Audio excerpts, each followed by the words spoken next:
Oloram, Jotetur, Balsukoi, Nervore. Welcome to the first podcast of March 2024. As I mentioned last podcast, we're going to be starting to do a Tenet a month. And this being the third month, we're going into Tenet 3. A Mandalorian must never be the one to initiate violence. A Mandalorian must never be the aggressor in a given situation. They must retain their self-control and mastery of their actions at all time. Violence includes acts of physical violence, rape, theft, direct threats, etc. This means a Mandalorian should only react with violence against violence first perpetrated by another. This being said, a Mandalorian must restrain themselves to only use the amount of force necessary to end the threat and must not allow an innocent to be harmed by his or her actions if at all possible.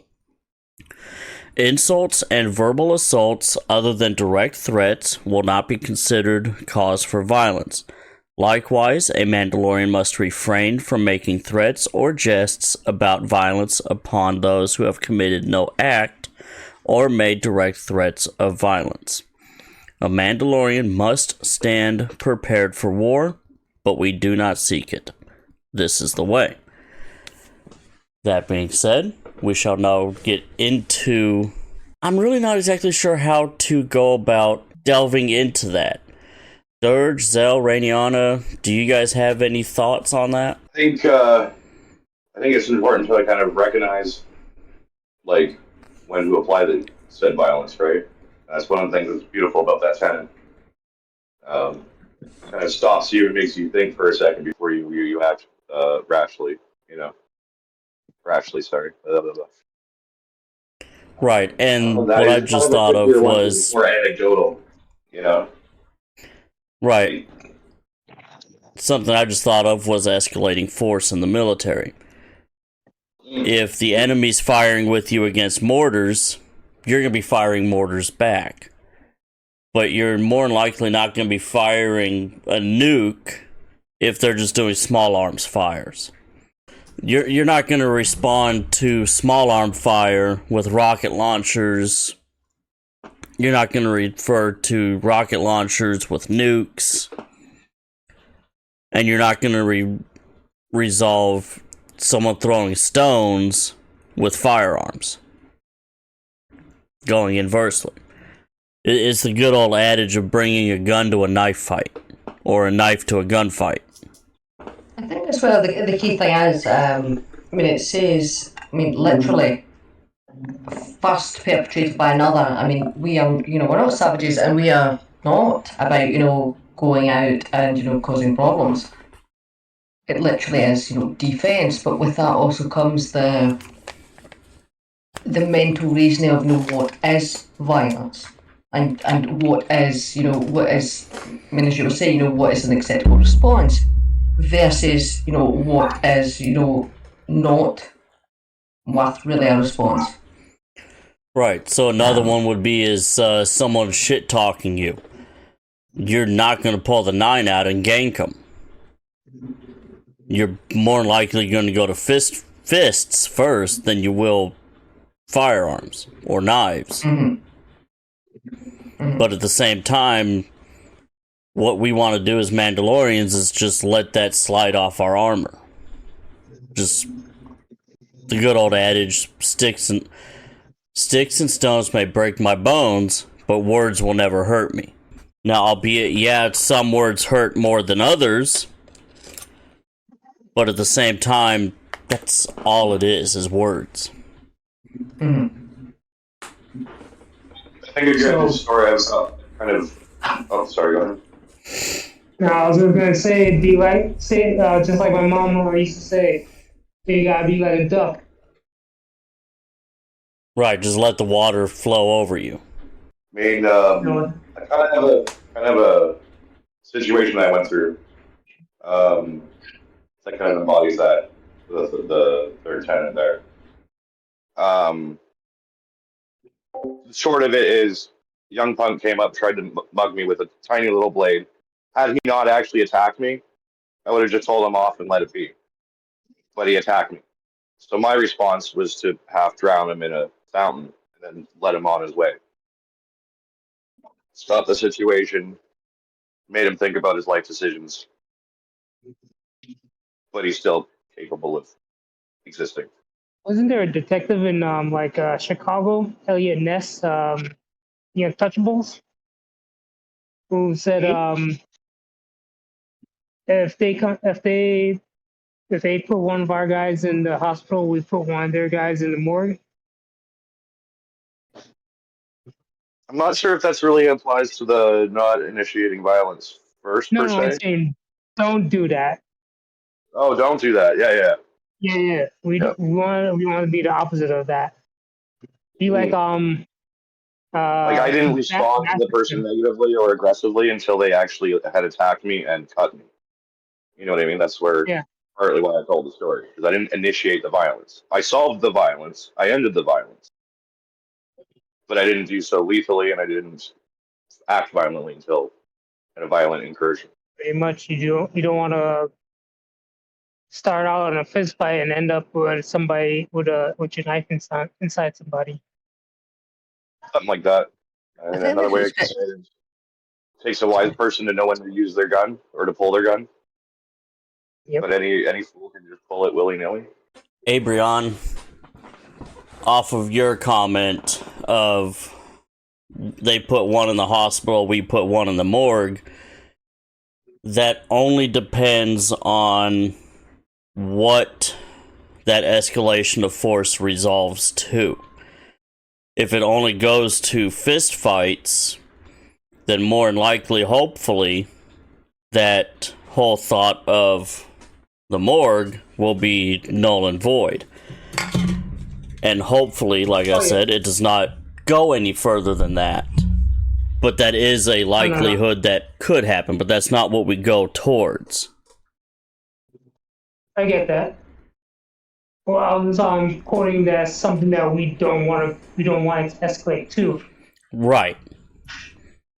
Can that happen? Yes. But that's what we're going to try to avoid. We'd rather them be in the hospital with a few broken bones than going in and sending them to the morgue. The Tenet also does mention, no innocence must be harmed, and that it's much the embodiment of it. I mean, so what is the amount of force? And it really, I think the best way to describe it, or at least to me, it's, think about your actions and is it worth it? And if it is, something, that we must react to, what is the appropriate force? So it's how little and how less, but also you don't cower and don't ignore it, but also don't hurt, innocent people, or don't, go overboard and, hurt other people, basically. People that, have done nothing, and it's more like collateral damage. So it makes you think about it. So keep collateral damage to a minimum is what you're saying, in your attempts to de-escalate the situation. Sometimes for me, sometimes you cannot de-escalate a situation, and you then have to think, logically. Limit the damage, but end the threat. If that makes sense. It does, but we got to think in the way of the Tenet. You ever seen the newest Superman movie with Henry Cavill, where he has to kill Zod in order to save Lois Lane and a bunch of kids? I'm guessing it's something like that. We have to think about what's more important: saving the innocent or not using violence, taking violence to that extreme where we kill somebody else. Mm-hmm. I mean, if you take it in the example of the story that I gave, I had full rights to respond in a much more aggressive fashion. Right? He came at me with a weapon. I legally had the ability to respond lethally if I so chose. I chose not to. I taught him a lesson. But I didn't escalate the violence more than I felt necessary. I also didn't, you know what I mean? So that's kind of, I think, what they're trying to say. Yeah, that's exactly what we're trying to say. We're not going to respond to a knife fight with a knife to the heart. If possible. I mean, If sometimes that is possible. the call. Sometimes that's going to be the case that happens. But we also value life as Mandalorians. So, using that as an example, if he had came at you with a knife, but say your kid or your wife were behind you and you moving out of the way would cause them harm, or if for some reason you trying to stop them in a non-lethal fashion would cause them or somebody else harm, would you still take the non-lethal option, or would you end it right there and You then just there? gotta answer it yourself. If there was no other choice than to respond lethally, then you have the ability to do so without putting yourself or your people in jeopardy, then do so, right? Right. Obviously And within legal standards and everything else. I was just about to go there. Yeah. But yeah, like there's no need. If there's any other option, Tenet 3 encourages you to try and utilize those options. Right, exactly. That's what I'm trying to figure out. If there's no other options, is that something that we have to do, or would we prioritize not breaking the tenant? Now, Well, the Tenet is very hold on. literally very- Dirge, hold on. Yeah. Abrion, so the violence was already initiated by another person. You will not be breaking the tenant defending yourself and those around you by responding with violence. That's the key word. Responding versus initiating. The other initiated by charging with the knife at you. You're going to respond in kind, but hopefully not escalate. Does that make sense? Yeah, that answers the question actually. Okay. Along with that, it should be made clear that one should not provoke violence either. Right. True. That kind of goes in with the term initiate. Provoke and initiate go along the same lines. Yeah, And I get also, that. I like, mean, was also stated is consider the actions you're going to take and the effects potentially on innocent around. Right, and you will still have to think about any legal repercussions that come from any responsive violence up to and including the escalation of said violence. Now, at this time, I'm going to put this disclaimer in here. Nobody on this podcast is a legal representative. We are not lawyers. We are not giving legal advice. Talk to your actual attorney if any of these cases become relevant. This is just examples and what you should more than likely do. Or seek legal advice in regards to your local laws and ordinances when it comes to such things. Correct. I really want to make that as clear as possible to everyone who listens. We are not lawyers. And every location is different in regards to how they handle legally speaking these situations. Even within the podcast and the hosts, some of us live in different countries, some of us live in different states. Like for example, Dirge, you're all the way up in Canada. Myself, I'm in the southeast. And I'd say southern middle. Oloram, Jotetur, Balsukoi, Nervore. Welcome to the first podcast of March 2024. As I mentioned last podcast, we're going to be starting to do a Tenet a month. And this being the third month, we're going into Tenet 3. A Mandalorian must never be the one to initiate violence. A Mandalorian must never be the aggressor in a given situation. They must retain their self-control and mastery of their actions at all time. Violence includes acts of physical violence, rape, theft, direct threats, etc. This means a Mandalorian should only react with violence against violence first perpetrated by another. This being said, a Mandalorian must restrain themselves to only use the amount of force necessary to end the threat and must not allow an innocent to be harmed by his or her actions if at all possible. Insults and verbal assaults other than direct threats will not be considered cause for violence. Likewise, a Mandalorian must refrain from making threats or jests about violence upon those who have committed no act or made direct threats of violence. A Mandalorian must stand prepared for war, but we do not seek it. This is the way. That being said, we shall now get into... I'm really not exactly sure how to go about delving into that.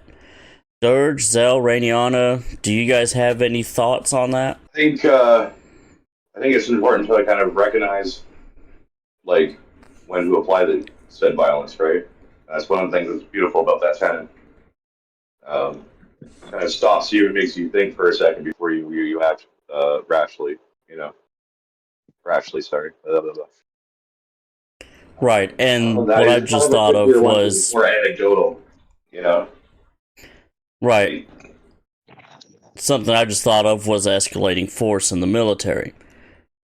If the enemy's firing with you against mortars, you're going to be firing mortars back. But you're more than likely not going to be firing a nuke if they're just doing small arms fires.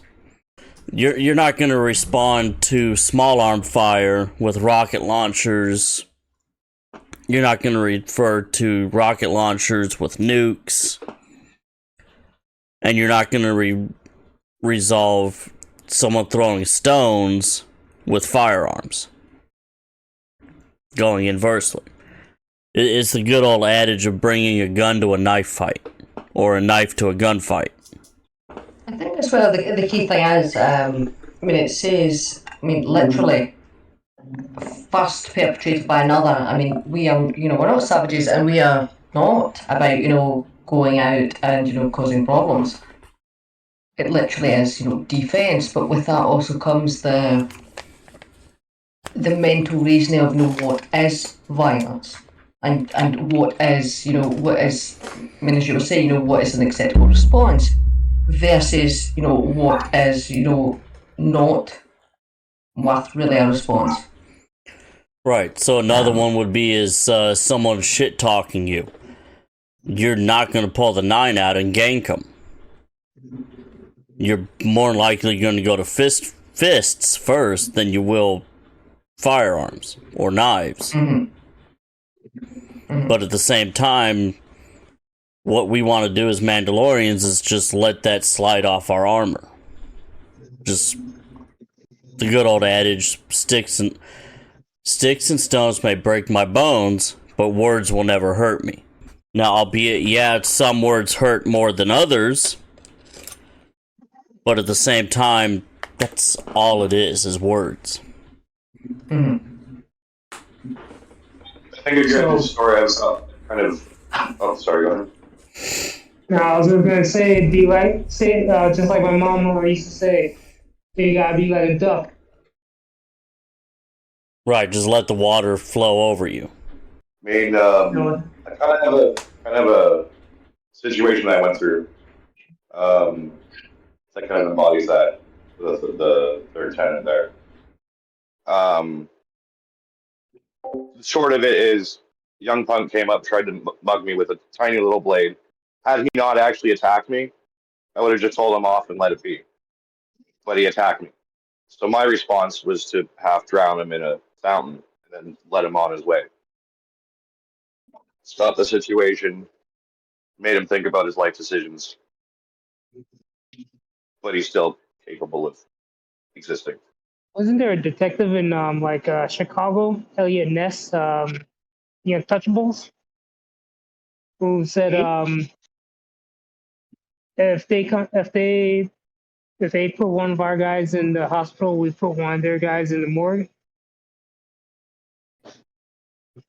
I'm not sure if that's really applies to the not initiating violence first per No, I'm se. saying don't do that. Oh, don't do that. Yeah. Yeah. We Yeah. want to be the opposite of that. Be like Like I didn't respond to the person masochist. negatively or aggressively until they actually had attacked me and cut me. You know what I mean? That's where Yeah. partly why I told the story, because I didn't initiate the violence. I solved the violence. I ended the violence, but I didn't do so lethally, and I didn't act violently until at a violent incursion. Pretty much, you don't want to start out in a fist fight and end up with somebody with your knife inside somebody. Something like that. I And think another this way I is could say it is, it takes a wise person to know when to use their gun or to pull their gun. Yep. But any fool can just pull it willy nilly. Abrion, off of your comment of they put one in the hospital, we put one in the morgue, that only depends on what that escalation of force resolves to.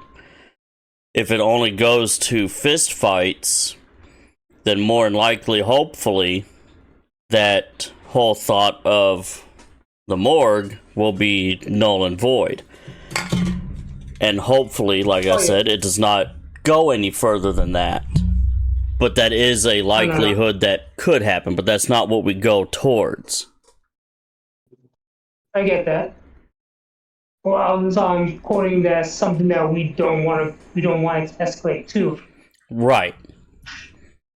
Can that happen? Yes. But that's what we're going to try to avoid. We'd rather them be in the hospital with a few broken bones than going in and sending them to the morgue. The Tenet also does mention, no innocence must be harmed, and that it's much the embodiment of it. I mean, so what is the amount of force? And it really, I think the best way to describe it, or at least to me, it's, think about your actions and is it worth it? And if it is, something, that we must react to, what is the appropriate force? So it's how little and how less, but also you don't cower and don't ignore it, but also don't hurt, innocent people, or don't, go overboard and, hurt other people, basically. People that, have done nothing, and it's more like collateral damage. So it makes you think about it. So keep collateral damage to a minimum is what you're saying, in your attempts to de-escalate the situation. Sometimes for me, sometimes you cannot de-escalate a situation, and you then have to think, logically. Limit the damage, but end the threat. If that makes sense. It does, but we got to think in the way of the Tenet. You ever seen the newest Superman movie with Henry Cavill, where he has to kill Zod in order to save Lois Lane and a bunch of kids? I'm guessing it's something like that. We have to think about what's more important: saving the innocent or not using violence, taking violence to that extreme where we kill somebody else. I mean, if you take it in the example of the story that I gave, I had full rights to respond in a much more aggressive fashion. Right? He came at me with a weapon. I legally had the ability to respond lethally if I so chose. I chose not to. I taught him a lesson, but I didn't escalate the violence more than I felt necessary. I also didn't, you know what I mean? So that's kind of, I think, what they're trying to say. Yeah, that's exactly what we're trying to say. We're not going to respond to a knife fight with a knife to the heart. If possible. If possible. Sometimes that's going to be the case that happens. But we also value life as Mandalorians. So, using that as an example, if he came at you with a knife, but say your kid or your wife were behind you and you moving out of the way would cause them harm, or if for some reason you trying to stop them in a non-lethal fashion would cause them or somebody else harm, would you still take the non-lethal option, or would you end it right there and Well, you then just there? gotta answer it yourself. If there was no other choice than to respond lethally, then you have the ability to do so without putting yourself or your people in jeopardy, then do so, right? Right. Obviously, And within legal standards and everything else. I was just about to But go there. yeah, but yeah, like there's no need. If there's any other option, Tenet 3 encourages you to try and utilize those options. Right, exactly. That's what I'm trying to figure out. If there's no other options, that's is that something that we have to do, or would we prioritize not breaking the tenant? Now, Well, the Tenet is very hold on. literally very, Dirge, hold on. yeah. Abrion, so the violence was already initiated by another person. You will not be breaking the tenant defending yourself and those around you by responding with violence. That's the key word. Responding versus initiating. The other initiated by charging with the knife at you.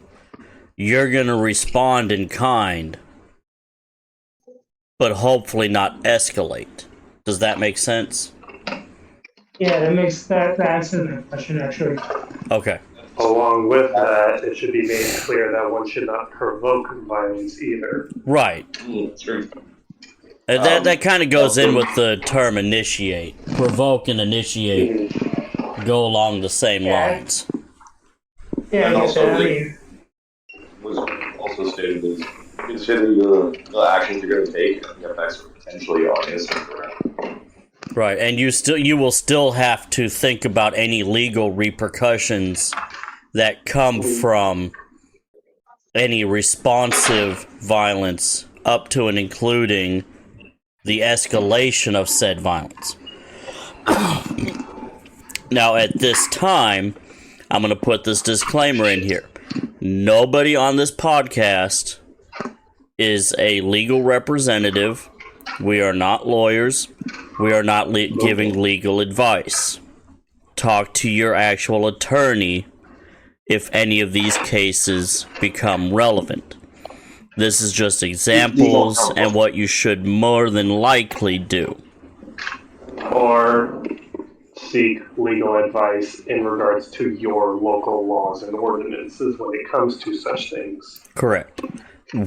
I really want to make that as clear as possible to everyone who listens. We are not lawyers.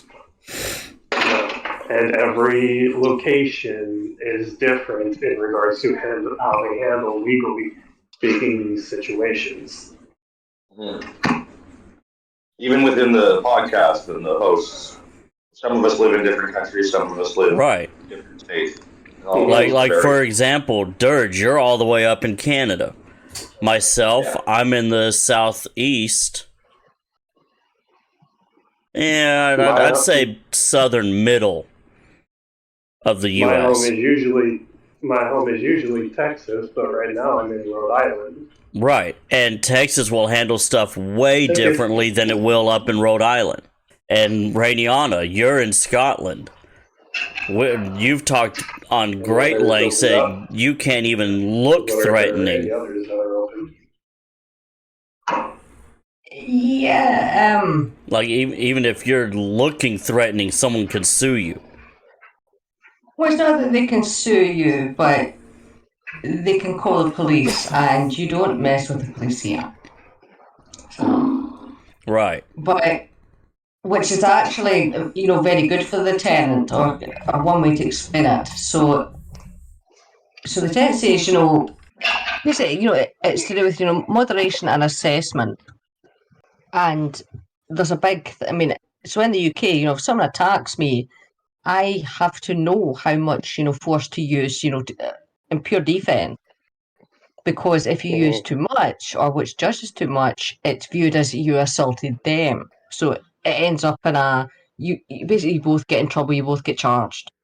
The same in Canada. You have a law of equivalent force. Mm-hmm. Yeah, there is such thing. Even Texas does have a thing of excessive force. Excessive use of force is even a thing. Like someone's doing a fist fight and they're equal to size, maybe a little bit bigger than me. I can't just pull a gun on and justify saying, "Oh, I feared for my life," unless I can prove that they were a professional MMA fighter trained almost to the point to where they are a lethal weapon themselves. But then again, I have to prove that after the fact. Yeah, I can't just say that. Otherwise, I get charged with excessive force and everything that would go with it. Or let's say you're running up on me with a 9mm. I pull out a 308 from 300 yards away. Mm-hmm. The thing about, well, I'm not saying no unnecessary violence. I mean, yes, I mean, what we call fisticuffs, that's probably more reasonable than pulling out weapons. With even that, comes the minute we accept that, or the minute we know we need to, you accept a responsibility, and sometimes, there can be tragedies. There is a big there's a big culture in the UK of literal, fighting rings, fighting with fists. And if you could hit someone with, the reasonable amount of strength, and it's just the wrong hit at the wrong time, and it could literally kill them. Which isn't that pick up the sword, you best be willing to die by it. That's how I was taught and raised. You're gonna get into a fight, and you either do something bad to somebody or something bad happens to you. That's the choice you made, right? I don't remember what samurai said it, but it's a samurai should be already accepting of one's own death. Yes, the Bushido Code is for a very loose and easy to digest form of basically be the warrior in the garden, not the gardener in the war. And if you are going to pick up the blade, you must live life by the blade and be ready to die by the blade, is the old proverb. Yeah. So a lot of folks tell me, they're asking me, especially from the States, what's your opinion on this, and this self-defense? And I go, look, in my country, it's not really a given right. You have to prove that you did everything right to get to that ends position. And then you still might see jail time. So I have just long ago come to the acceptance if I defend myself or others, it's probably not going to go my way, and I'm probably still going to see jail time. So I live with no fear in that, but I will respond in kind if necessary. Mm-hmm. I always said when ever I was young, and my dad gave me basically the situation of I'm not going to get in trouble so long as I'm not the one that started the fight or antagonized the fight. So more or less, I've been living by this tenet since I was a child, even before us as keepers were a thing. And it was, I always warn people, I'm not afraid to get in fights, but if you start a fight with me, come hell or high water, I will be the one that ends it.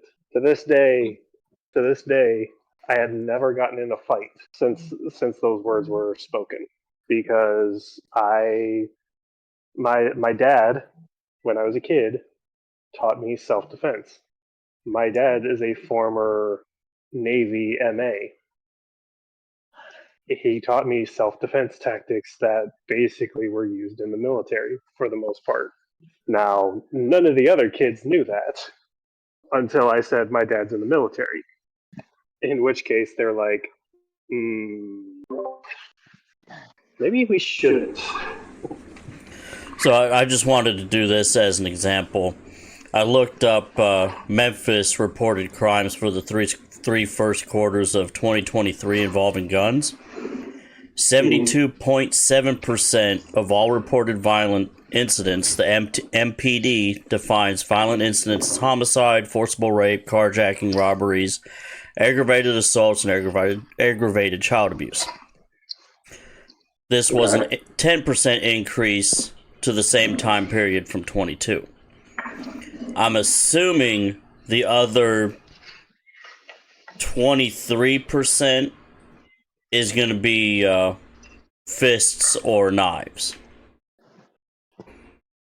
Possibly a decent presumption.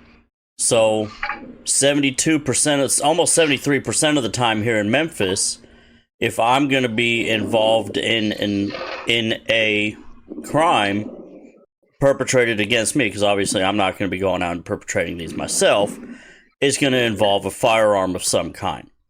That other 23% of the time, the other 27% of the time, sorry, my math was wrong, is going to be related to fists or knives more than likely. Same crimes, it's just, it was 27% of the time, those crimes were perpetrated by a means other than a firearm. That could be different because more than likely the area of Rhode Island Zell is in, it may be the other way around. 73% of the time it's going to be fists or knives, and 28% of the time it's going to be a firearm. Dirge up in Canada, his could be 10% of the time is a firearm. Rainiana in Scotland, it could be 0.01% of the time. 0.6. All homicides is 0.6. I was close. By guns, so yeah.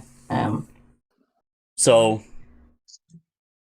in those examples, Dirge isn't going to be pulling out a firearm. Zell's not going to be pulling out a firearm. Rainiana's not going to be pulling out a firearm to solve these crimes against them. Exactly. Now, for me, myself, in Memphis, more than likely, I'm going to have to pull a firearm versus a knife because of the area I live in. For example, I've had shots fired next to my window. Thankfully, none of them came in my window. But it was within, I don't know, probably 7 yards of where my bedroom window is. Every 4th of July and every New Year's, it sounds like a war zone in my apartment complex because everyone is firing. I'm not going to say everyone, but it sounds like everyone is firing shots into the air to celebrate the New Year and 4th of July. Yeah, and these, almost anywhere you go in the U.S. I'm going to be honest, yeah, you're not wrong. And this will range anywhere from 9mm all the way up to 5.56 rifles. I haven't heard anything as small as a .22, so I'm hesitant in adding that into the equation there. I mean, I'll be honest. Usually, I will say this. I tend to have a good ear when it comes to the sound of firearms. That being said, when it comes to .22s, they sound very similar to firecrackers. It is very hard to differentiate a .22 from a firecracker, to be honest. Yeah. In my case, these are not firecrackers going off. That was a gunshot.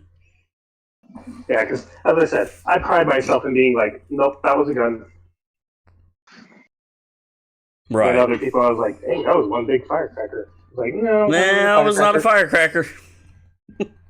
You might want to stay inside. That was a spicy Roman candle. Without the explosion at the end. Yeah, either way, if either one of those hits you, you're going to be going to the hospital more than likely. So does anybody else have a story that would be kind of in the spirit of Tenet? I Not could probably give some particularly. old stories in regards to when I was a private security officer. I mean, I think Uh, it's to help, kind of help drive home the point of 10 and 3. You kind of share some stories. so, as a private security officer, I was a level 3 commissioned, which means I basically was, truthfully, quote unquote, rent-a-cop. I just didn't have the full legal authority of police. However, I carried mace, I carried a baton, I carried a firearm, I carried cuffs. I was the closest thing one could be to a police officer without being a police officer in basic sense. Yeah. Now, that being said, my limit to authority was within visual sight or on the property that I was in charge of. Now, that being the case, there are countless times that I had to aggressively assist people to the ground and detain them for one reason or another. Most specifically because they were drunk and stupid. I couldn't help but laugh at Nothing. that part where you aggressively helped them to the ground. Oh yes, I still maintain that is the stance that I hold, is that they were aggressively assisted to the ground in a reasonable manner. No medical was needed whenever I did so. So it was all well within reasonable force. It was always justified. There were aggressive negotiations on getting them to the ground.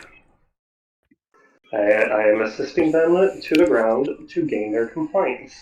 That being said, those tactics also are very viable when it comes to how us keepers of the way can handle situations as well. Because I'll be honest, yeah, we can sit here and talk statistics in regards to crime and everything, but I'll be honest, you're more likely to get into a fist fight than a knife pulled on you or a gun, truth be told. In all my years of experience, I'm not saying that it's impossible, but I have run into more people that are willing to square up with their fists than actually pulling a weapon. Right. And I'm even talking about like gangbangers and more shady underside. So-called tough people. Self-claimed tough people. No. I'm talking about like actual people who that's I'm sorry, that have a few counts under their belt. That's what I meant. Self-proclaimed tough guys. Mm-hmm. Whether they've actually spent time in the slammer or they're just like squaring up on the corner because you talked off their mama or something. So in my lifetime, there's pretty much only been, besides scuffling with my brother, that doesn't count, where I was involved in a fight of any kind was back in middle school. As stupid as this sounds, someone put a tablespoon of butter on my head. I don't remember why. Just middle school bully doing his thing. I replied with tipping his milk or orange juice that he was currently drinking up into his face, spilling it all over him. Before the fight could really escalate from any further than that, lunchroom monitors stopped us. We both got taken up to the principal's office. And that was that. I know, I'm a real bad boy. I'm sorry, y'all.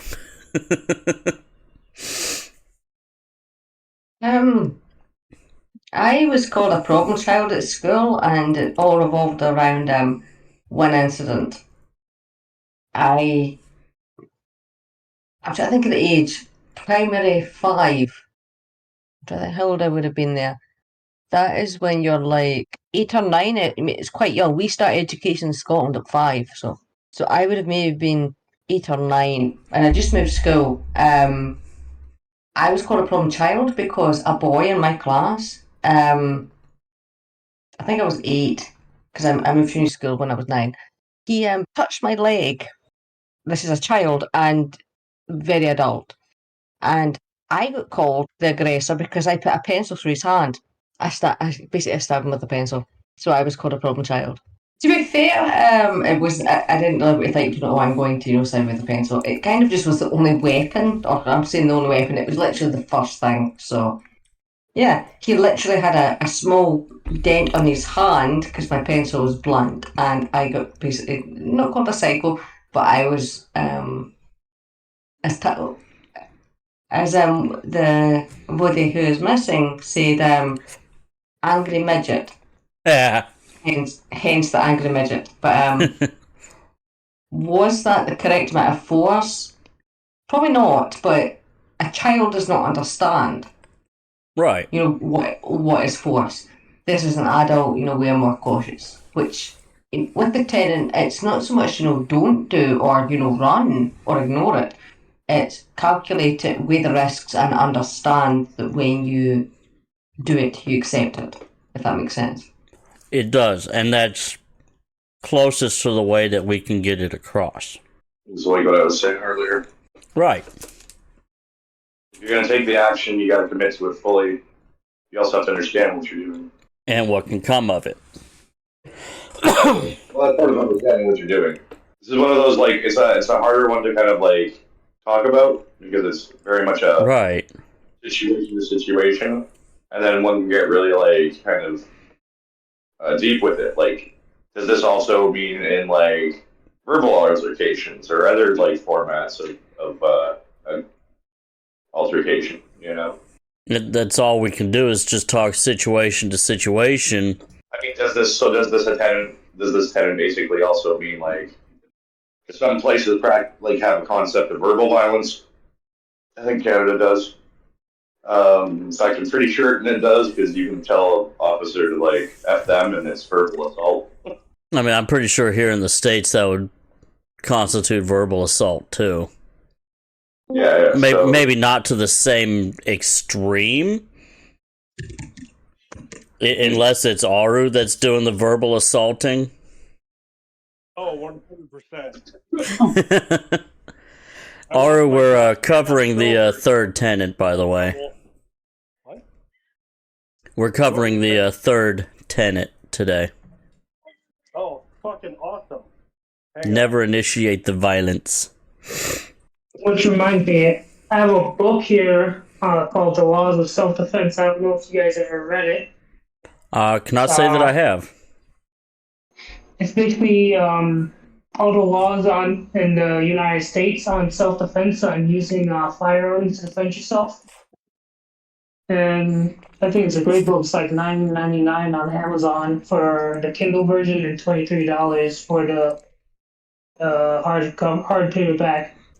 See, let me read the description for you. It says the world is a dangerous place. That's why you're prepared to protect yourself and your loved ones. Now arm yourself for the legal battle that happens after the attack. The first rule is for your life. The second, for your liberty. And then it goes on to tell you about the author, what the book's about, all the self-defense laws is in America, and how to protect yourself in the courtroom when they come after you for protecting yourself and your families. I just got it a few months ago, and I have to say it's an interesting read. I got you. So does anyone else have anything they would like to add or expand upon before we get into a language lesson? I think we've covered as much as we can. Yeah, that's what I was thinking too. I'm pretty sure that we are all in agreement in that we are not to use excessive force in any encounter with an opponent. Yep. So let's move on into our... Go ahead. I was just going to say, for us adults to have this, I think that's one thing. Let's get on to the younger is going to be a lesson that we have to keep and not have them miss. All right, Okay. let's Okay, move now into time our. for vocabulary. Let's go into vocabulary. Yes.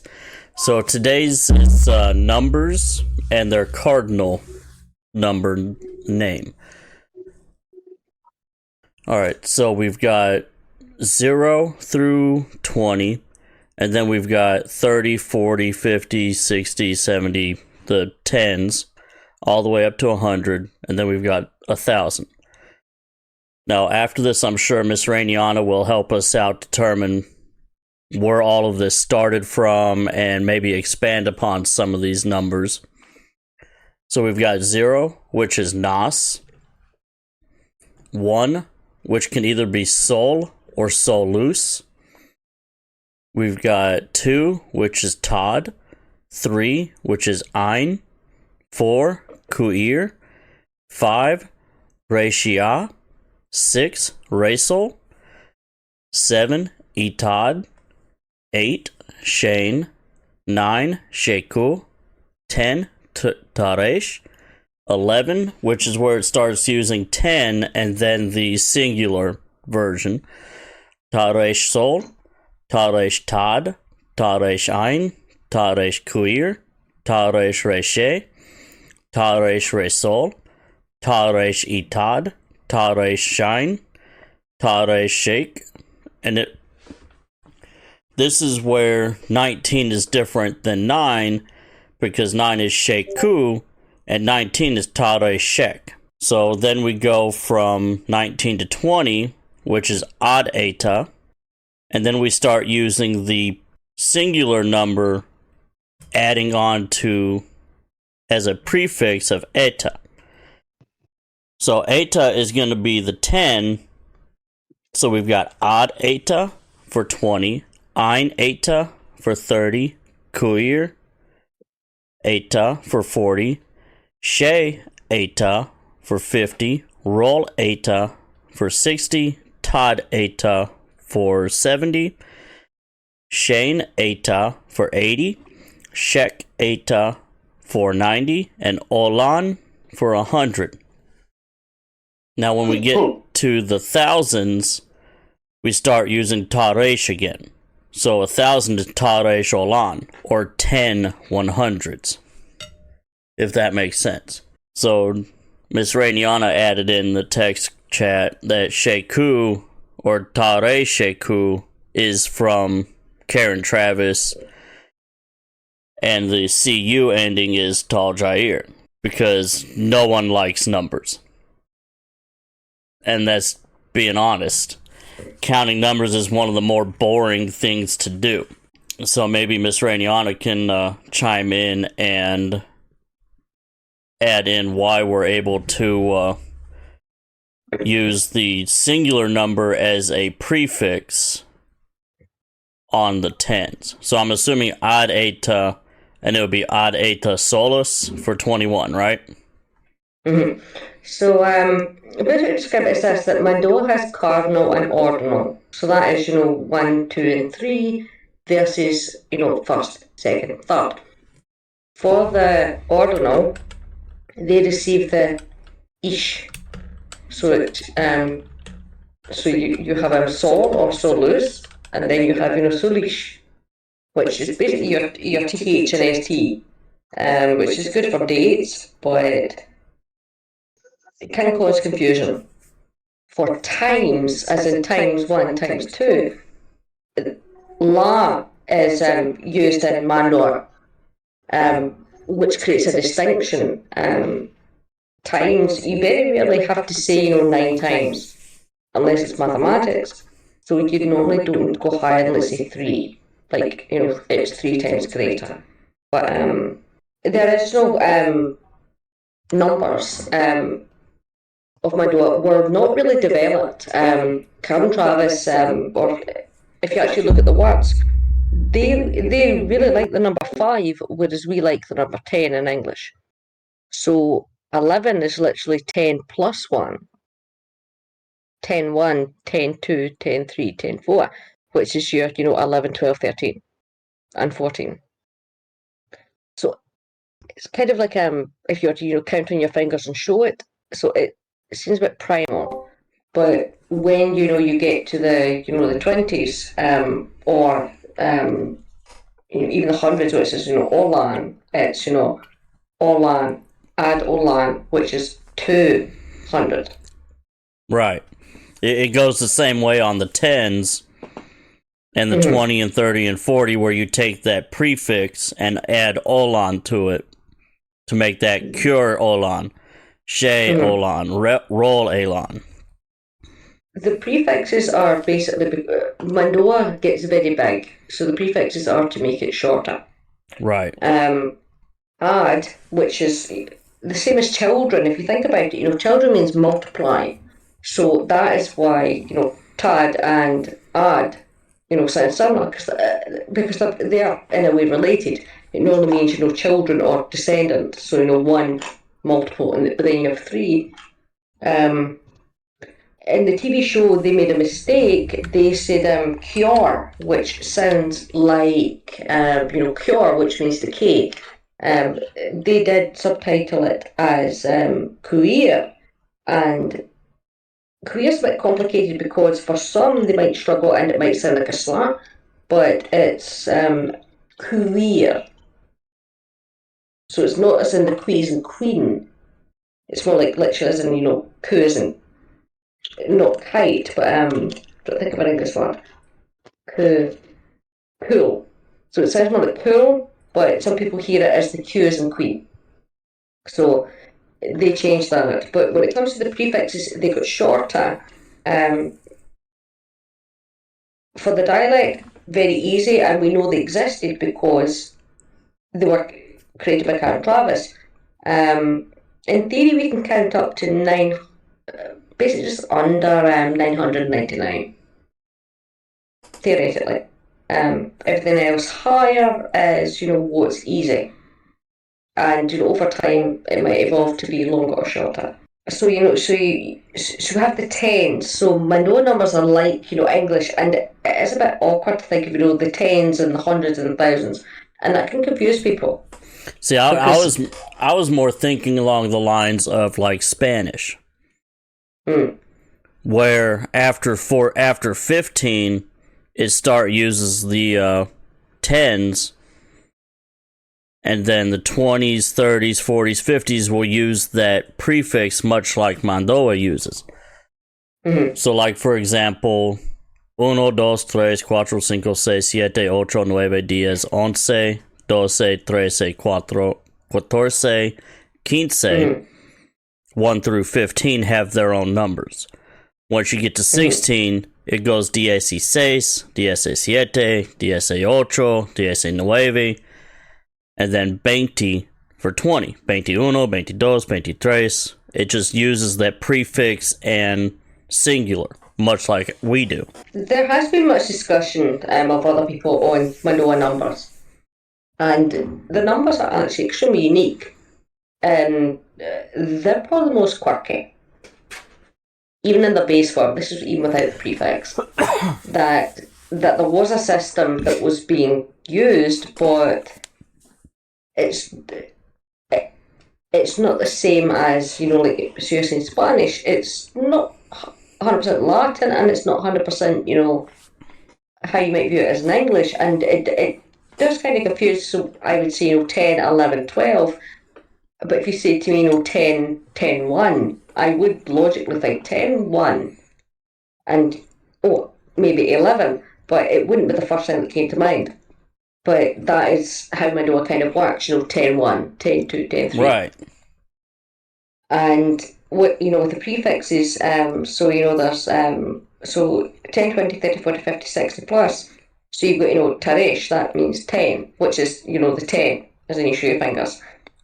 Ad eta, or ad eta, is your 20s. So ad eta sol and ad eta solus, both would mean 21.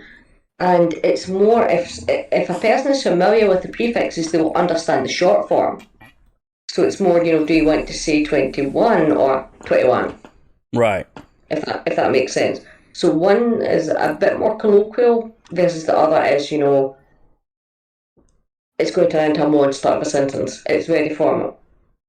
But to say, I'm trying to find the example that I did. I was playing around with I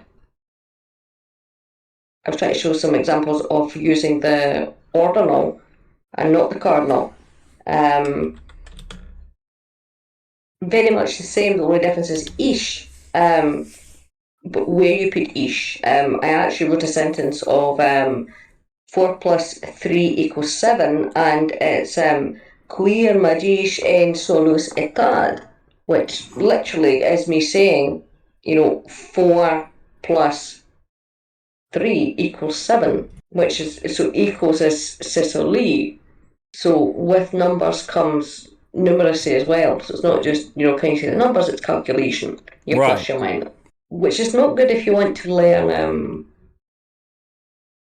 nicely. But no one likes numbers. But, so mathematical terms, mathematics literally is solet. Magish is add, as in adding. Tehab would be a quick form of saying, minus or subtract or take away. So we have what we need. It's just trying to say it. Right. So with the numbers also come, the months, but it could be, the 25th of May, kind of thing. So dates, names, and numbers, kind of, and addresses all kind of run into each other. But if I was to say 10,100,000, that would be Taresh Iralish, which is Taresh Iralish, 10,000th with the DH, which is unusual, but we can do it. I'm pretty sure the high number we can go up to is just under it's higher than a billion, but lower than a quadrillion, as we would see here, or at least in my mother tongue. I was going to say 9,999. I am actually, no offence, this is not a threat, I am actually going to write that up and give you it. just to show you how much of a monster that will be. But this is where, if you're doing it versus the written form versus the spoken, and that is the problem with numbers. So if I write a number and I write 1, I'm going to write number 1, but if I have to spell it, it's, 0NE. And when you have to spell Mando'a, that is a problem, because it's going to turn into a monster.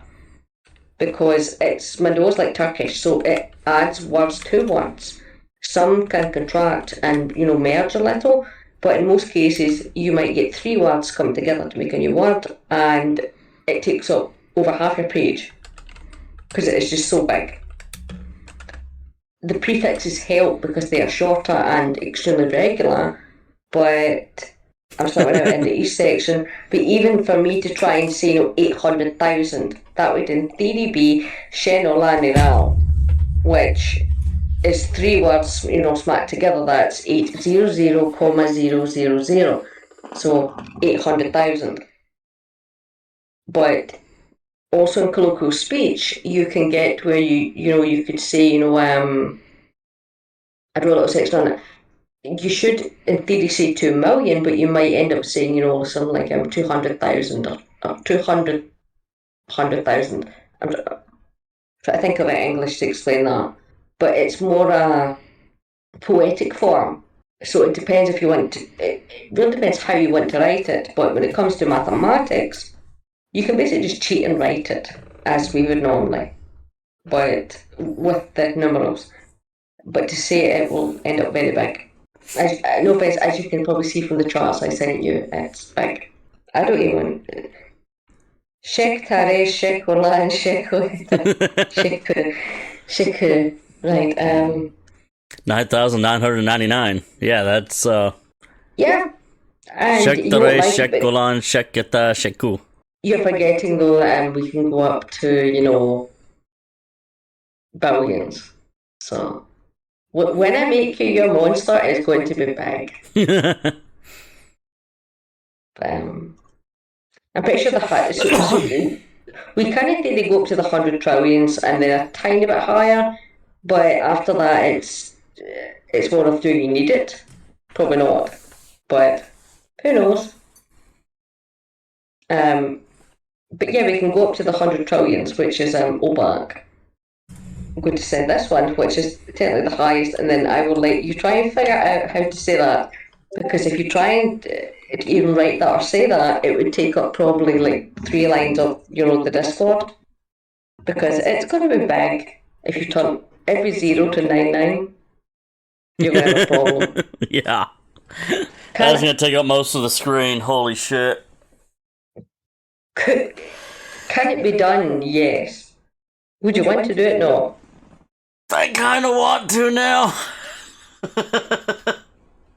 I started, but I'm sort of like... Should you do it? Yes. Yes, I should. To be fair, I started and gave up and just left it. Far too big. But... The only problem is I don't know the numbers after getting to 10,000. So 10,000 and up, I don't know the numbers for. Otherwise, I would. Mando'a is extremely regular, so have the tens, so you can see, like, let's take add eta. When you get to the hundreds, it's add olan. And then you've got, add eral, which is your thousands. Your tens of thousands are add eta eral. So it's basically, 20. So it works very much English. So to say, 20,000, it literally is 20, then plus 1,000. This is where it can get a bit bulky, but that is how it works. 100,000s are the same, add eta eral, which literally just means 200,000, if that makes sense. So you could do it. Mando'a very much is a kind of sticker on. It likes being together in words. Add eta olan 2000. Yeah, I mean, where the beating goes, I went with Mando'a, but so add eta olan would mean 2000. You can break it down. Eral is 1,000, and then you've got hundreds. That actually reminds me of Suicide 2000. So let's say if you're talking about money, yeah, that's good, but you're going into demon territory here because add eta olan, which is 20. So you're actually saying 2000. Yes, that was actually the point I'm going to go on. How to talk about money. So is it 1,400 bucks or 1,400? That can get confusing. So that's more a colloquial it's not even a colloquial, it's more of, are you talking about currency versus two different ways of speech, which they're both the same thing, which is a bit like me talking about is it the 2 million or is it I think it's 200,000. I'm trying to think of the term. You find it poetically in books, like, we brung 200,000 men, or vice versa, and it's not, it's 2,000. They actually mean 2 million, but they don't write 2 million. But I'm not looking it up. It's to Shakespeare. But add olan literally would mean 2,000. You could actually probably get away with tad olan, but I think the reason that tad wasn't liked was because it can be confused with eta. So Mando'a is shortening because it's going to get so big. It's dropping things and basically squeezing them. Hence prefix. But if you ask me to do 999,990,000, I would literally leave this voice chat. So you have add eta olan 2,000. Add olan also 2,000. I mean, quite literally. So you have 20,000 versus 20,000, or not 20,000, but literally 2,000. That's my mistake, my English. And add olan netom, 2,000 pieces. Teresh, I know him. So this was going into your 1,300 versus 1,300. If you happen to work in like a warehousing, you wouldn't say 1,300. You'd say you need 1,300 pieces. That is where we have the words. We have the words in the system. It's just never went that high. Neither one is incorrect, and neither one is really correct for the other. There's two forms. So it depends. Do you want to say 1,300 or do you want to say 1,300?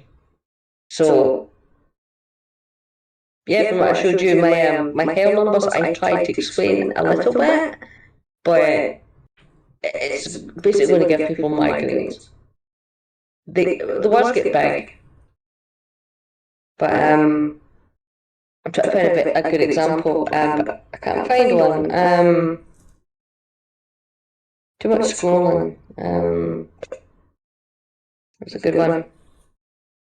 So trillion is ebal, which basically is the same thing. You always find that you're 1 trillion or the 1 million, 1 trillion, 100. They will always be the base form. So in the case of trillion, it's ebal, and in the case of billions, it's ushar. They don't change, so they don't get solus or sol. But the most complicated thing about the numbers is literally the odd beginning counting of 1 to 5, and then 5 to what in theory would be 10. 10 is never really 10's never repeated unless it's in the correct case, if that makes sense. It's basically wiped out, so it's not 11, or it does exist as 10 in the tens, but after that it's never really repeated. So a sample sentence I made was basically te solis solus ne puir ratin te solis ashimur, or ashimur, which was, I'm putting all the grammar, which in theory should be removed, but literally the first one is not always the first to die. That's where you can hear the difference between the cardinal number versus, let's say, the ordinal. So Tessalish, which is basically the first, and then solus is 1. You could say basically Tessalish sol, and you could say sol, because most would understand that. Mekuir means basically not to be. You could drop that, so it could be even shorter. Ratin te solish ashimur, which basically just means kind of not to be first to die, if that makes sense. Ein et olan notem taresh ein notem. That's a choice, and it kind of is a choice. Mando'a is about communication, and it depends how do you want to communicate. So Eineta 31, and then Taresh Ein Notem, that literally is 13, or to me it would be 13. Taresh. That is. It kind of makes sense, but for some people it might confuse. Think of, so eta is, the best way to think about it is, eta is your teens. And this is where you get, your 26 to 80, 90. That's your teens, if that makes sense. So that is the basic way to think about eta. And everything else higher is, different, hundred thousands, millions, trillions. I think I screwed that up a little bit. Ein eta olan would be more 33,000, where Taresh Ein Notem is 1,300 pieces. I read that very fast and read that as 1, so 31 was my error. But yes, that would be 30,000. With olan. 3,000 or 30,000? Ad eta is 30. 30 100s would be 3,000. Saying it makes sense, but if you read it, your brain takes a little minute to think about it, and that is because of how numbers work in English, if that makes sense. It's some of That it was a a bit bad different. example. I need to delete that. Numbers, I would say, are probably the hardest in Mando'a because they look like English, but they're not acting the same. Some are backwards, if you know what I mean, or they're just, it's, 10 plus 1, 10, 1. They all make sense, but you would have to think about them. Because I was thinking after the odd Olan, the rest could just be considered 300, 400, 500. The only one that can actually get the eta taken off is the odd Olan. Right? Yeah, because if you look at it, 30 is ein eta, and 3 is ein. Mm-hmm. So if you just put ein Olan, you're literally saying 300 instead of taking that suffix off of eta. The best way I can describe it, and this is because we did never get proper forms. Unless maybe I just screwed up and mistranslated 20 as odd instead of Todd eta. No, odd is accepted as 20, that is, from the author. The problem is we were limited in numbers. The highest so we got 100, but we did not really get much higher than that from, the creator. So how you go higher is choices, if that makes sense. Right, but it does. So to do it, there's no correct way and no wrong way as such. Some will say, their way is better. There is no way, really. Other than, we know 66 was roulette result. So you can follow a pattern. But when you, I had a good example, I'm trying to find it, but I can't find it. The best way to describe it is, if you're making a number, write it as you would say it. So today's date is, for me, 11/03/2024. So if I'm writing, 2024, I will write, 20, which is ad eta, and 24, literally with it, and that is me, saying the date. Right, ad eta queer. Mm-hmm. You could go queer, but it's still pronounced queer. It's dropping the extra I. But the difference is between a written form versus a spoken form. So it's about like writing 56. So we know what 56 means, and that's 50 and 6. Oops. I saw the spell mistake, but I understand it. Yeah. So Taresh is never mentioned outside the tens, and it's never found again. So it's not like 10 hundreds. You kind of struggle at that because it basically gets wiped out. But Mando'a, if you look at it, has a kind of odd system going on with Mando'a likes 5s, and that's quite odd. It seems to have a pattern up to 5, and then it starts doing something different. But it's like the kind of primitive, counting on your fingers. Right. If that makes sense. Kind of.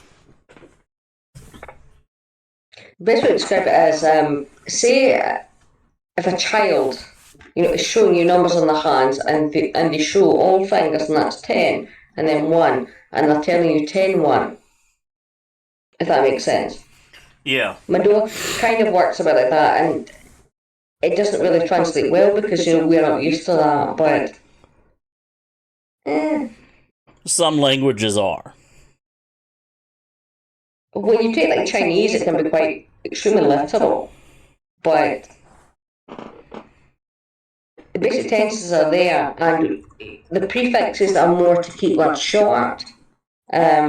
and we know that existed because, roll, which is from roulette, Right. that key parts were taken, that's to shorten them.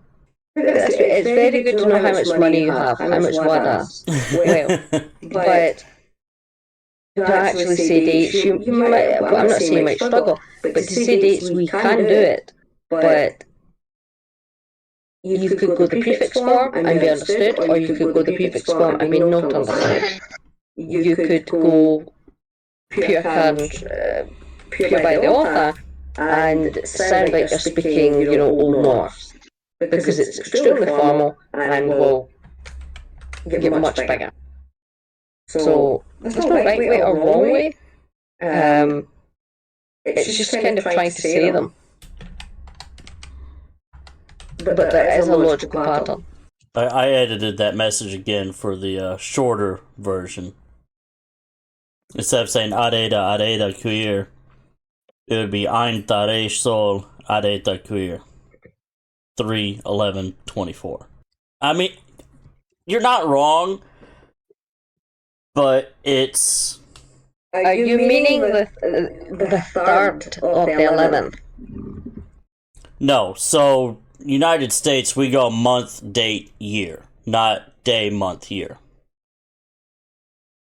Oh yeah, we don't do that here, but I understand it. But if I was to say, the 3rd of the 11th, 2024, you had ish. But yeah, your dates and months are very confusing to me.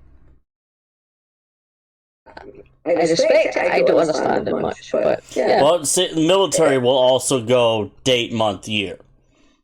So they would go 11/03/24, or more aptly, 11 March 24.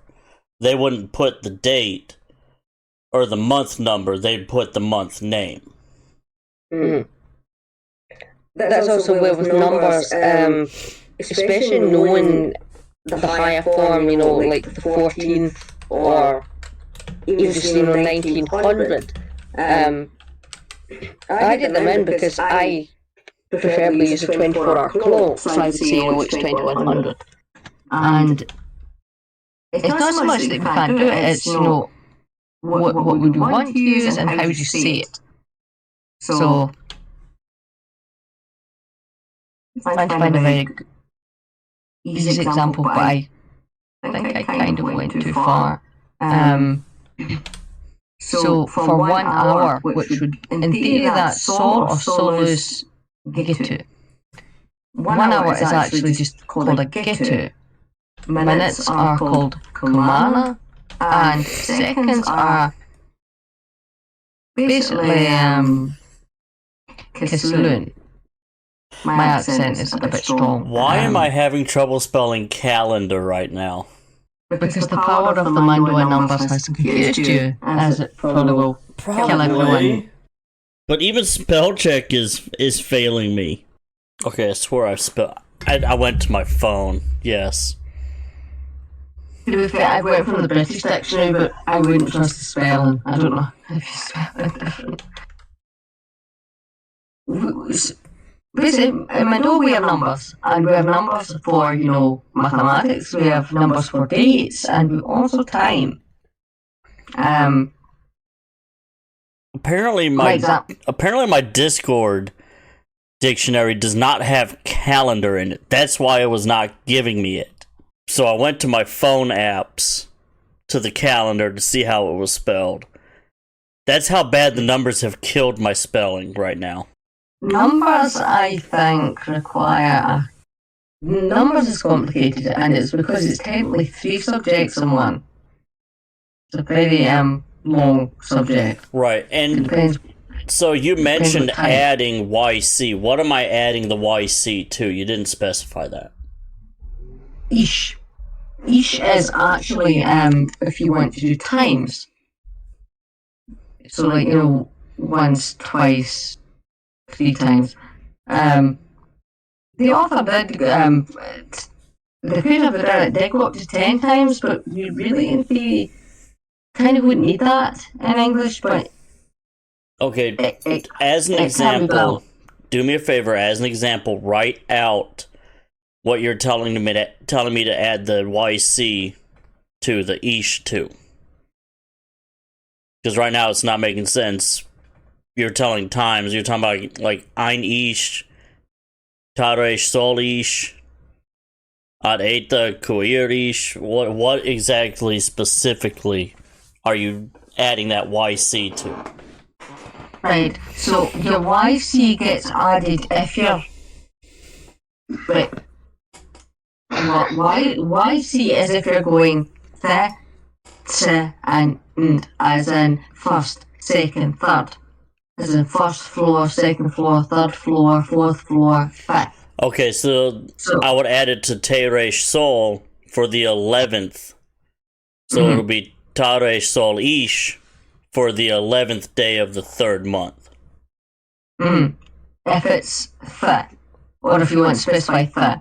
I'm pretty sure I did write how to do 500 and first, but that was too Star Wars, so I didn't put it in, I don't think. Yeah, nice. But if you're doing, that's good for addresses and calendars, but if you need times, as in, 1 times or 2 times, that's law. There's not as much on that because we don't really go higher than, I think, 3, but in theory you could do it. So, I'm still gonna ask for an example. As silly as that sounds, because I need to see it written so that I know the context you're talking about. And I know I'm not going to be the only one. No, it's not easy because we don't normally think of them as, separate because we know them, if that makes sense. Right. We know them and we don't think about it. But we're in the context of learning a new language, so we need to learn the context of what we're trying to talk about. I'll grab a very quick screenshot because I never was the best at explaining. Numbers are different in my language. So if you look at the ordinal, so the cardinal is the same versus the ordinal which has ish. And that is, that's your first, second, third. So, first, 501st versus, second floor, third floor, fourth floor. That's the 4th time I've done something. Basically, TH is ish. Yeah, for some reason it's still not clicking in my mind. I'm sorry. So if I was it's probably the fact that I can't remember what cardinal and ordinal means. Right. That's literally failing me right now. So today is, for me, it is the 11th, 03, 2024. Okay, so would you say Taresh Sol or Taresh Solish? I would probably not say 1103. 2024, I would, so I would say the 11th, which would be that's not what I was asking. So that is, Taresh Solish. 03 could actually be, Nasain, which is literal. And 2000, or the equivalent, you could, say, Adiral Adeta Kuya, which is roughly how to say it. But you might see it differently from me, and it's kind of an odd date because I'm not actually looking at vocabulary and trying to pull it off the top of my head. But the best way to describe it, so ordinal is basically anything, any number that ends TH, as in 4th, 5th, but also 1st, 2nd. The best way to describe it is, or how I was told, cardinals are numbers. That's like how many eggs you have in a row versus order. And when it comes to order, that is the second one. So it's 1st, 2nd, 3rd, like in a race. So you want the 1 to win, you were the first to win. But also, by the way, in English, ordinal and cardinal are such a riot that we could be here all night. Try to explain it. The best way to describe it is it's TH, as in first, second, third, which is more like so it's the same but different. Okay. But I had to Google it, and it said cardinal numbers indicate an amount, where ordinal is their position. Basically ordo or order, if you think about it that way. But basically painful. So in the essence of months, we would use the ordinal. We would add that ish, that YC, to the date, because it's the position of the month in the year. So it could be ein ish, taresh sol ish, areta kuir. In terms of months, yes, and also in home addresses or like street names. Right, because it's in position. It's not an amount. The amount you would not add that ish, that YC to. It's literally just where you need the th or the tse, if that makes sense. My brain's starting to hurt less because now I'm able to remember cardinal is amount, ordinal is position. And I haven't had to think that way in so long that I just forgot what that meant, being honest. You're saying forget, but it's not that we've forgotten, it's that we learned that, at least from my experience, we learned very young, and we haven't had to think about it. So we know it automatically. Right, and maybe forgotten is the wrong term, but it's just that we use it so often that we don't have to think about it, so we have literally forgotten why we do it that way.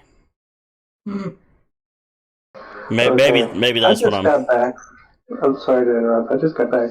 What are we talking about again? Numbers. We're in the language now. We've been in the language for over a half hour now. Yeah, I got that. I'm talking about like the cardinal and stuff. Cardinal and ordinal. Cardinal is the amount. So let's say you've got She Olan Sholish 501 of something, or you're saying She Olan Sol Ish, which is the 501st something. Does that make sense to you, Zell? If you're talking about amount, you don't add the ish. If you're talking about amount, or if you're talking about position, you add the ish, the YC to the end. Oh, so you're talking about like the difference between 101 and like 101st. Right. So the 101st Airborne would be the Olan Solish. Or if it's 101 people, it's Olan Solus. Or Olan Sol. Yeah. Whenever I hear cardinal, I think of, cardinal direction. I thought bird was my first thing.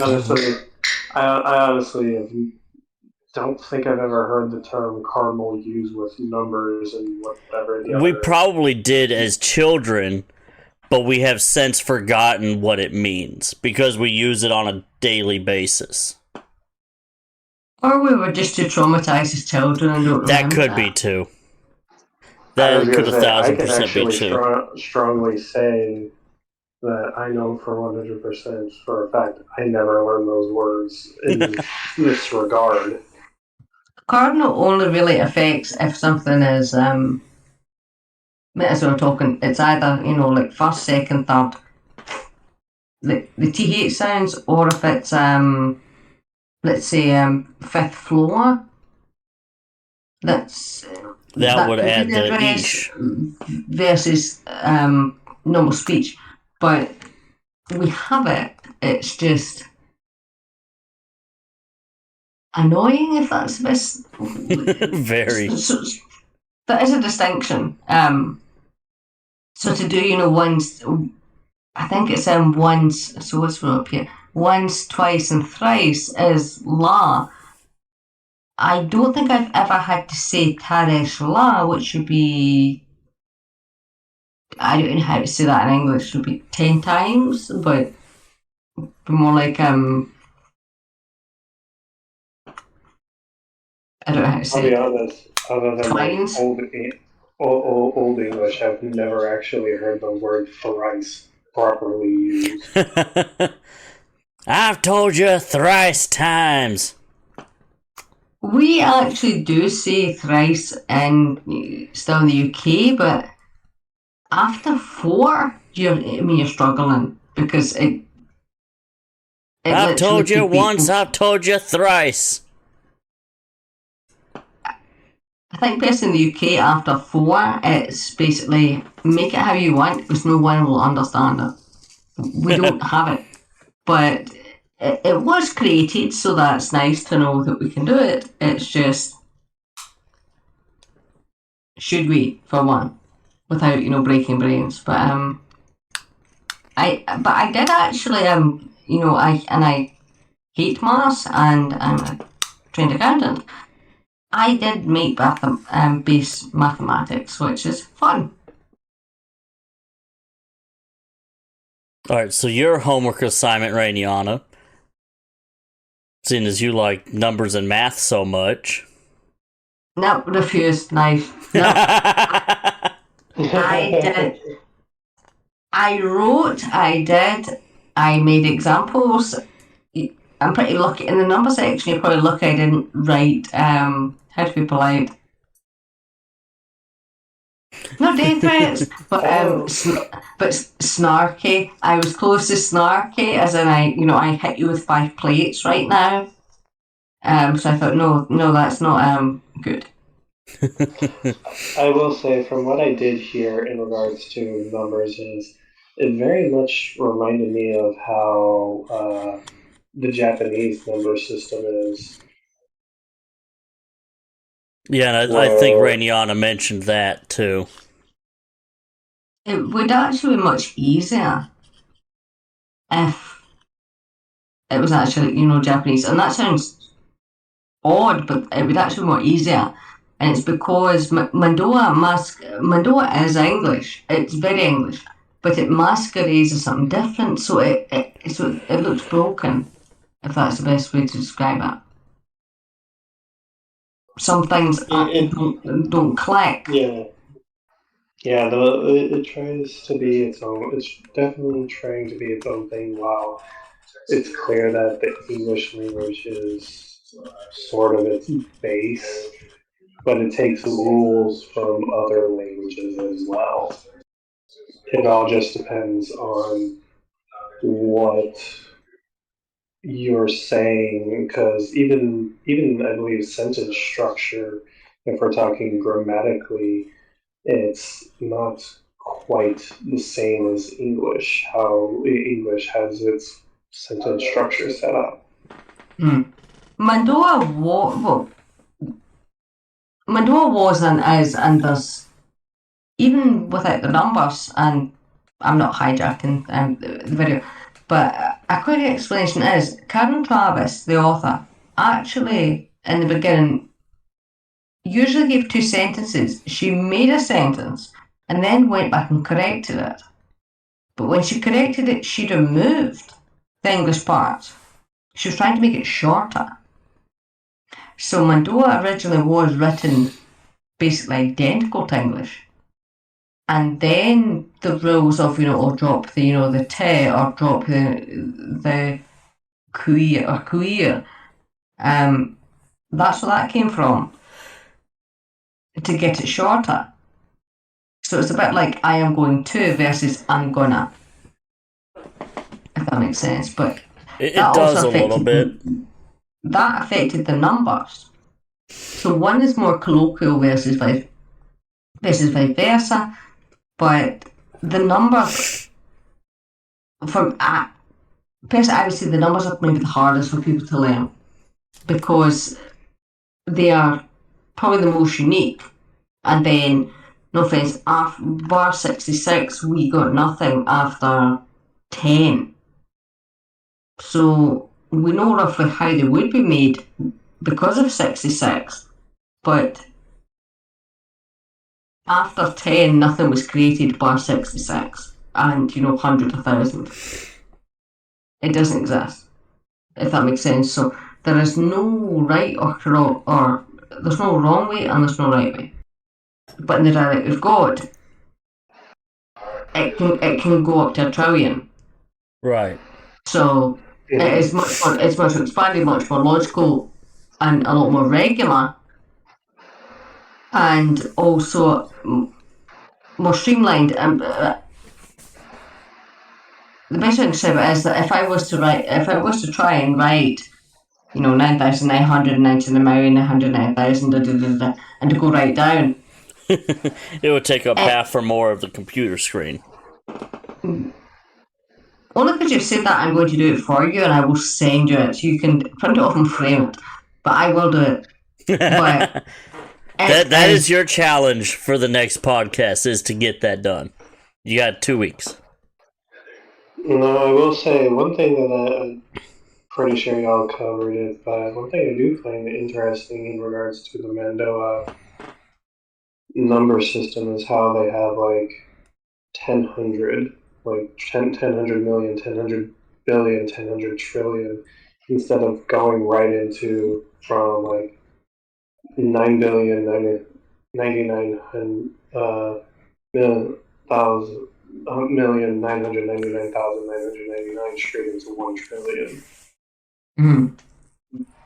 I do find that a little interesting looking over the number chart here. That is,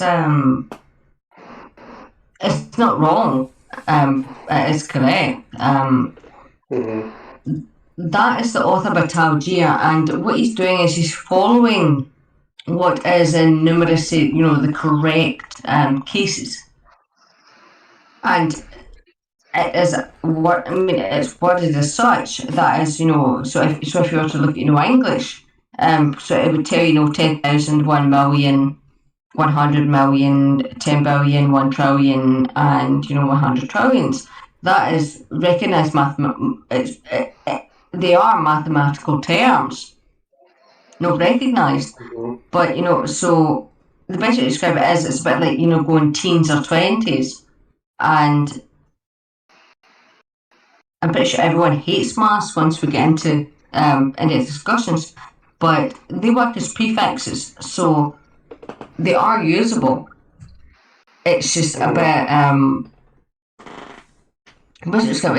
it gets overly complicated, or it gets, unless you're very good at numeracy, it gets complicated fast, and that's because it was expanded so much, but there was very little examples of how to use it.